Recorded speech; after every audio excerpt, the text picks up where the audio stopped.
त्यासाठी आम्हीच तुम्हाला आता सांगणार आहोत.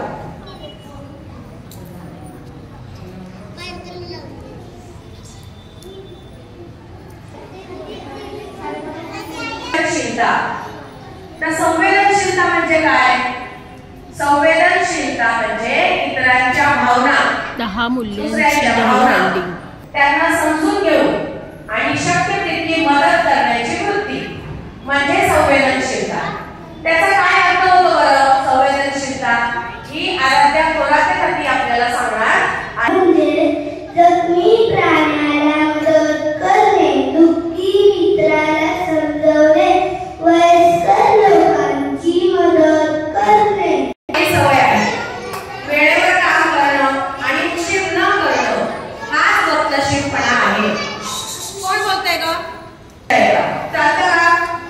खरं तर चालत नाही. तुम्हाला यायला नाही पाहिजे शाळेमध्ये. हो की नाही? उशीर आलेला उशिरा यायचं नाही. पास होतात आणि ज्या नाही करत ते मागेच राहतात मग. हो की नाही? मग वक्तशीरपणा म्हणजे काय?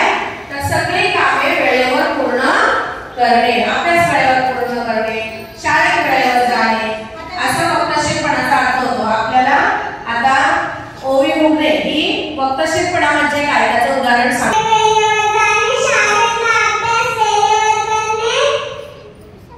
म्हणजे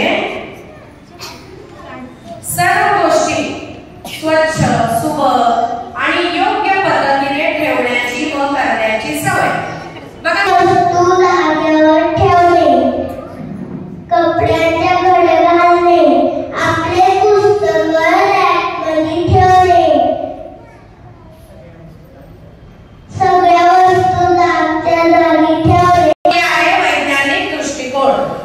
प्रतिभा दृष्टिकोन म्हणजे रोगांवर उपचार करताना डॉक्टरांच्या सल्ल्याने औषध घेणे, नवीन गोष्टी जाणून घेण्यासाठी प्रयोग करणे. समजा कोणी आजारी असेल तर डॉक्टरांचा सल्ला आधी घ्यायचा. कोणत्याही प्रकारे तांत्रिक मांत्रिक यांच्याकडे न जाता आधी डॉक्टरांच्या सल्ल्याने औषधोपचार करायचे.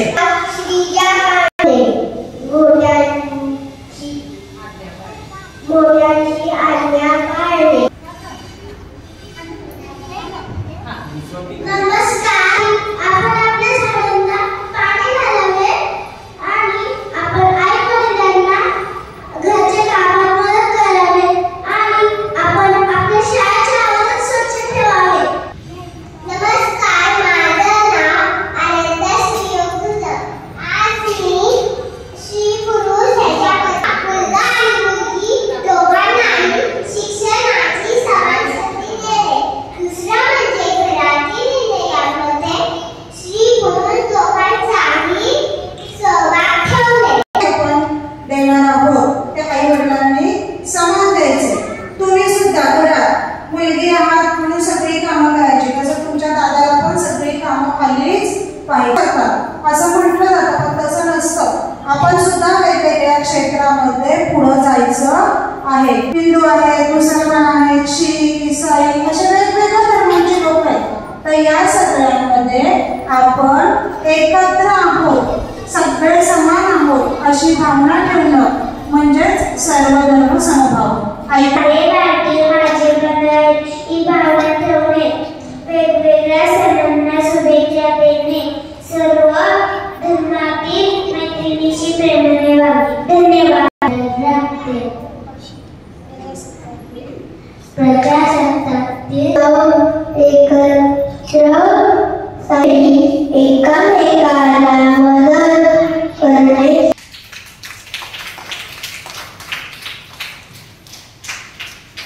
बघा, राष्ट्रीय एकात्मता म्हणजे आपल्या भारत देशात खूप वेगवेगळ्या जाती धर्माचे लोक आहेत. या सगळ्यांनी एकत्र येणं हे खूप महत्वाचे आहे. तुम्हाला माहिती आहे की हेच बळ. आपण जेवढं सगळे एकत्र असू तेवढं आपण कोणत्याही संकटाला सहज तोंड देऊ शकतो. म्हणजे ही एकात्मता, एकता ही खूप महत्वाची आहे आणि ही आपण नेहमी लक्षात ठेवलं पाहिजे की आपण सगळे एक आहोत. ही भावना आपल्यामध्ये ठेवायची. सुंदर आहे आणि मुलींनी आता या नीतिमूल्यांबद्दल या स्टेजवरच्या मुलींनी त्याबद्दल हरे राम राम राम हरे हरे परत ना हरे कृष्ण तुम्ही म्हणा हरे कृष्ण कृष्ण कृष्ण हरे हरे हरे राम राम राम हरे हरे म्हणताना सगळेजण अभ्यासाला सुरुवात करताना म्हणायचं घरी देवाच्या आधी पहिले शिकवलं ना कोणता श्लोक म्हणायचा बदल कवल घेता म्हणता का तुम्ही कृष्ण मजा बघत बसलाय गोपींची.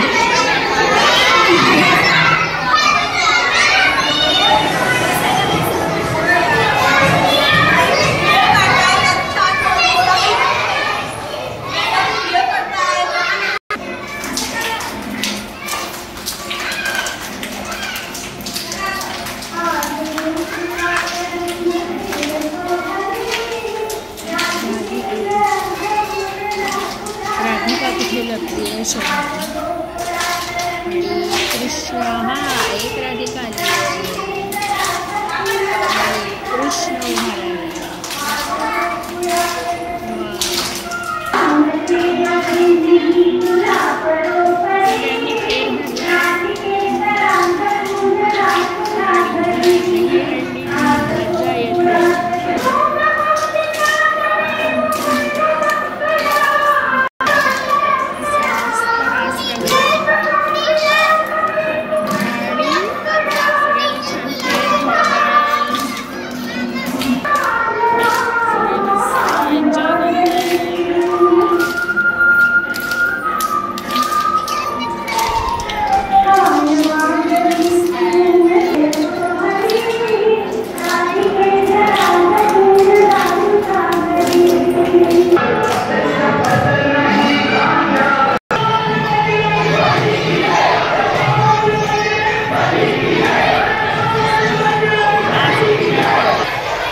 कृष्णा बासरी नीट पकड.